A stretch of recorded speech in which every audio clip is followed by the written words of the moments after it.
I have been married to my husband Alex, 31M, for 3 years. We met at a tech startup where we both worked as software developers. The company was a small but growing firm, and I remember being impressed by Alex's dedication and innovative ideas during our first project together. Alex had a complicated childhood due to his father Richard, 54M, who was mostly absent during his growing years. Alex grew up in a modest apartment with his mother Maria, 52F, in Boston. Their life wasn't always difficult though. Before Richard left, they lived in a beautiful house in the suburbs, and Maria was a stay-at-home mom who loved gardening and cooking. Everything changed when Alex was 6. Richard, who worked as a sales manager at a car dealership, started staying out late and becoming increasingly distant. Maria later found out he was seeing someone from his workplace, a young receptionist who had just started working there.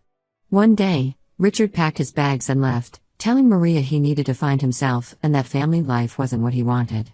Maria, who hadn't worked since getting married, suddenly found herself alone with a 6-year-old son and a mortgage she couldn't afford. They had to sell their house and move to a small apartment in a less desirable neighborhood. Maria worked multiple jobs, as a waitress in the morning, a receptionist in the afternoon, and taking up cleaning jobs on weekends. This meant Alex spent most of his time alone or with his grandmother, Patricia, now deceased. Patricia was a remarkable woman who played a crucial role in Alex's life. She was a retired teacher who lived a few blocks away and would watch Alex after school. She taught him to read at an early age and sparked his interest in computers by buying him his first programming book when he was 12. Alex often says that his success today is largely due to his grandmother's influence and support. Richard would occasionally make appearances in Alex's life, usually around birthdays or holidays. He'd call with grand promises about visiting or sending special gifts, but these promises rarely materialized. The few times he did visit were awkward and tense. I remember Alex telling me about one particular visit when he was 14. Richard showed up in a fancy new car, took him to an expensive restaurant, and spent the entire time bragging about his new life in California, never once asking Alex about school or his interests. The only consistent thing about Richard was his inconsistency. He would disappear for months, sometimes years, then suddenly reappear with elaborate explanations and apologies. When Alex got into MIT on a scholarship, Richard didn't attend the graduation. He sent a text message 3 days later saying he had been caught up with work. Alex and I met 5 years ago at TechFront Solutions, where we both worked as software developers. I was immediately drawn to his quiet confidence and innovative thinking. Despite his difficult upbringing, Alex had a warmth about him that was impossible to ignore. We worked on several projects together before we started dating, and I got to witness firsthand his dedication and brilliant problem-solving skills. After 2 years at TechFront, Alex had an idea for a revolutionary project management software. He shared his vision with me, and I could see its potential. With our combined savings and some investment from my parents, we started our own company, DevStream. The first year was tough, working long hours, living on a tight budget, and dealing with all the challenges of a startup. But Alex's determination never wavered. DevStream started gaining traction in our second year. We developed a unique algorithm that set us apart from competitors, and clients started noticing. As word spread about our software, bigger companies began showing interest. We moved from our tiny home office to a proper office space and hired our first employees. This was when Richard suddenly reappeared in Alex's life. He showed up at our office unannounced, crying about how proud he was of Alex and how much he regretted not being there for him. He looked different from the photos Alex had shown me, older, less polished, with gray hair and worn-out clothes. He told us about his financial troubles. He had lost his job due to downsizing, was 3 months behind on rent, and his current wife Laura, 48F, needed expensive medical treatments for her diabetes. Alex, despite my reservations, decided to give Richard another chance. The timing should have been suspicious, Richard showing up right when Alex's company started making headlines in local business news. But Alex wanted to believe his father had changed. He started helping Richard financially, first with small amounts for rent and groceries, then larger sums for Laura's medical bills. Richard's requests kept escalating. He wanted money to start a food truck business, claiming it was his dream. Then he needed funds to repair his car. Each time, he had elaborate plans about paying Alex back once things turned around. I noticed how Richard would manipulate Alex, bringing up memories of when Alex was little, making Alex feel guilty about his success while his father struggled. The breaking point came last month when Richard asked Alex to invest $200,000 in a revolutionary business opportunity. He was vague about the details but promised incredible returns. When Alex asked for a business plan or any documentation, Richard became defensive and accused Alex of not trusting him. When Alex finally refused, Richard's true colors showed. He started spreading malicious lies about Alex and DevStream to our family and business contacts. He told people that Alex's success was built on stolen ideas, that the company was on the verge of bankruptcy, and that Alex was cheating his investors. These lies started affecting our business relationships. 3 potential clients pulled out of deals after hearing these rumors. The situation has become even more complicated now that I'm pregnant. We hadn't told anyone except our closest friends because I had a miscarriage last year and wanted to be cautious this time. However, Richard somehow found out through a family friend. Instead of congratulating us, he's using this information to pressure Alex for money, claiming he needs to move closer to us to be part of his grandchild's life. Last week, Richard crossed a line that can't be uncrossed. We had a meeting with a major client, a deal we've been working on for months that would have significantly expanded our business. Richard showed up at the meeting completely drunk, causing a scene in the lobby. He started shouting about how Alex abandoned him when he was sick and needed help. The client immediately pulled out of the deal, causing us to lose a contract worth over $500,000. We've decided to cut all contact with Richard and are considering legal action to protect ourselves and our business. I've blocked him on all platforms, and Alex has informed his remaining family members about the situation.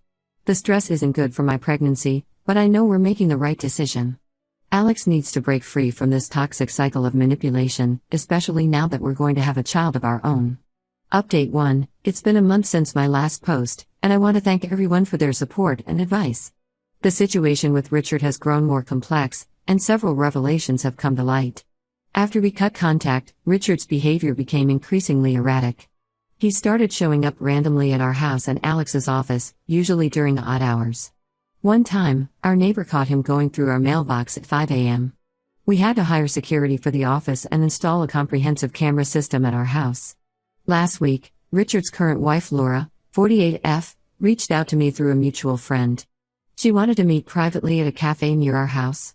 I was hesitant but agreed after discussing it with Alex. What Laura revealed during our meeting changed our entire understanding of the situation.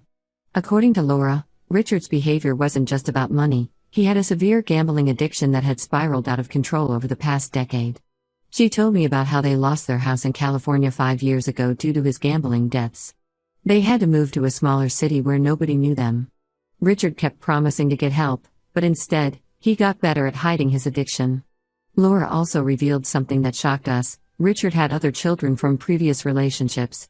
Besides Alex, there were 2 others, Michael, 27M, and Sophia, 25F. We had no idea they existed. Laura found out about them when she discovered old child support documents while looking for evidence of Richard's gambling. After some online research, we managed to contact Michael and Sophia. Michael works as an architect in Chicago, and Sophia runs a small bakery in Portland. Their stories were disturbingly similar to Alex's. Richard had abandoned them when they were young, only to reappear years later when they became financially stable. He had tried to exploit them both, asking Michael for money to invest in property and attempting to convince Sophia to take out a business loan for him. The similarities in Richard's pattern of behavior were striking. He had used the same tactics with all his children: emotional manipulation, guilt-tripping, and elaborate stories about needing money for medical treatments or business opportunities. Both Michael and Sophia had already cut ties with him years ago. Richard's attempts to sabotage our business have escalated.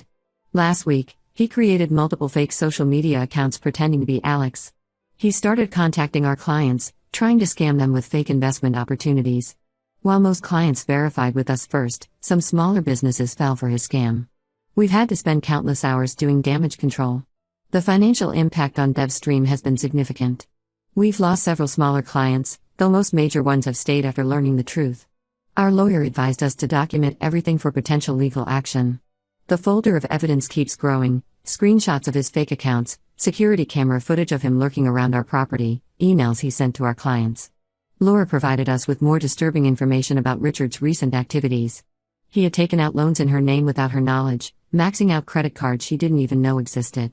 She discovered this when debt collectors started calling their house. The total amount he had borrowed under her name was close to $100,000.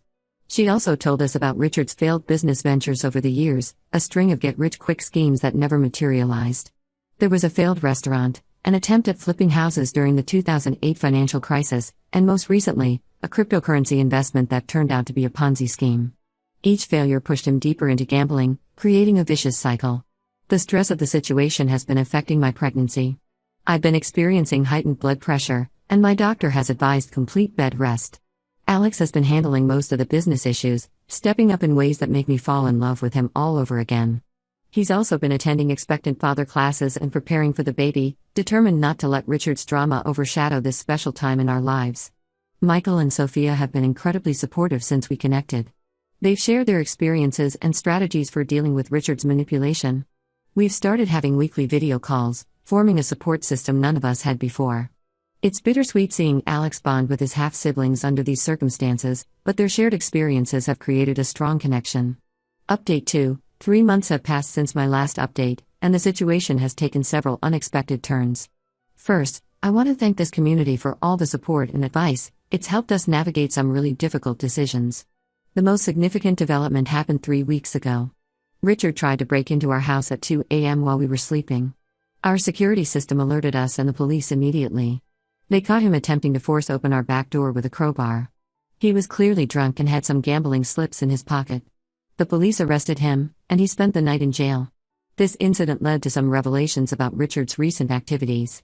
The police found various documents in his car, including detailed information about our daily routines, screenshots of our business contacts, and, most disturbingly, ultrasound pictures of our baby that he had somehow obtained from my hospital records. We still don't know how he got access to those. The morning after his arrest, Laura called Alex in tears. She had discovered that Richard had emptied their joint bank account and taken loans against their car. She was facing eviction from their apartment.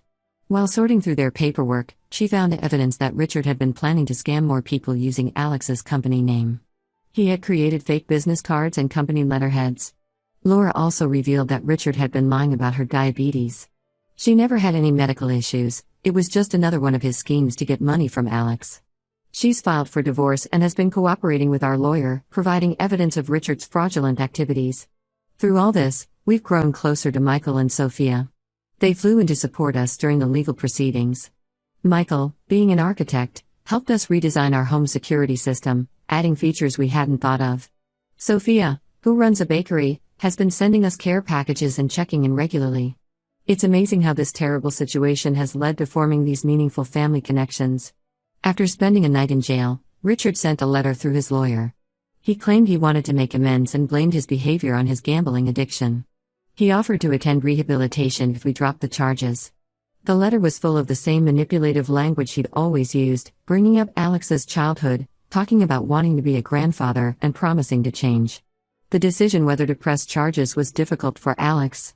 Despite everything, he struggled with the idea of his father having a criminal record. We spent several nights discussing it, weighing all the options. Michael and Sophia shared their perspectives too. They had both been through similar situations with Richard making promises to change. Update 3. Our son Nathan was born 2 weeks ago, healthy and beautiful despite all the stress during the pregnancy. The timing worked out perfectly as the legal proceedings against Richard concluded just days before I went into labor. Richard was found guilty of attempted breaking and entering, harassment, and several counts of fraud related to the fake business documents. He received 3 years of probation, mandatory counseling, and strict orders to stay away from us and our business. The judge was particularly stern after seeing the evidence of his long-term harassment and manipulation. The business has slowly been recovering.